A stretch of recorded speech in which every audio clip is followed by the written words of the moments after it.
அண்மைச் செய்தி பார்த்துக் கொண்டிருக்கிறோம். இந்திய துறைமுகங்களில் பாகிஸ்தான் கொடியேந்திய கப்பல்களுக்கு தடை விதித்து மத்திய அரசு உத்தரவை பிறப்பித்திருக்கிறது. அதேபோல இந்திய கொடியேந்திய எந்த கப்பலும் பாகிஸ்தான் துறைமுகங்களுக்கு செல்ல தடையை விதிக்கப்பட்டிருக்கிறது. இது தொடர்பான மேலும் கூடுதல் தகவல்களை எமது செய்தியாளர் ராஜகுமரன் வழங்க கேட்போம். ராஜகுமரன், வணக்கம். மத்திய அரசு பிறப்பித்துள்ள உத்தரவு என்ன, விவரங்கள்?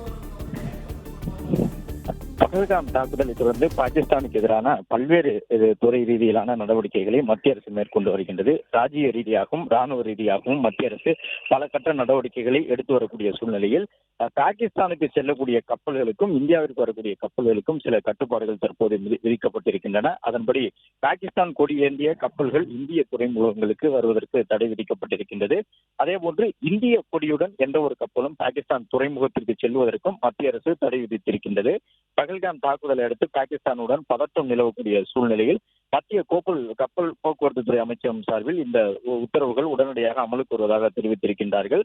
இந்திய துறைமுகங்களில் பாகிஸ்தான் கொடியேந்திய கப்பல்கள் அனைத்துக்குமே தடை விதிக்கப்பட்டிருக்கின்றது.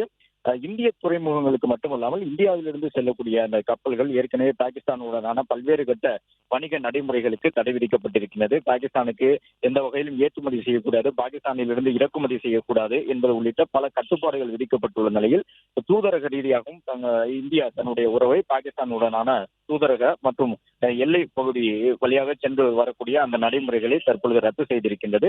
இந்த சூழ்நிலையில் தான் பாகிஸ்தான் கொடியுடன் கப்பல்கள் அரபிக்கடல் பகுதியை கடந்து செல்வதற்கும் இந்திய கொடியோடு பாகிஸ்தான் துறைமுகங்களுக்கு கப்பல்கள் செல்வதற்கும் தற்பொழுது மத்திய அரசு தடை விதித்து இந்த உத்தரவு உடனடியாக அமலுக்கு வருவதாக மத்திய கப்பல் போக்குவரத்து துறை அமைச்சகம் சார்பில் பிறப்பிக்கப்பட்டுள்ளது.